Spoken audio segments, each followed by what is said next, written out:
How to make your phone vibrate when you pick up or end a call. Hey everyone, welcome back to the channel.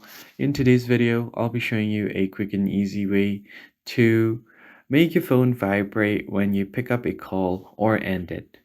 Now, without any further delay, let us just jump right in. These kind of call alerts are really helpful to indicate whether you've picked up the call or not, or when you have ended the call. For that, you need to go ahead and open up your settings. From settings menu, scroll down here until you find advanced features.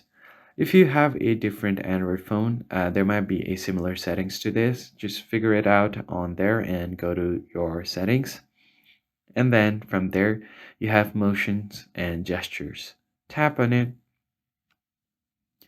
Then you have this option to alert when phone picked up. So what happens is your phone will vibrate when you pick it up after missing a call or a message.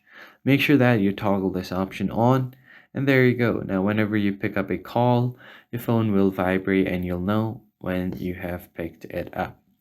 That is basically it, guys. If you found the tutorial helpful, hit the like button down below and subscribe, and I'll see you guys in the next one. Thanks for watching.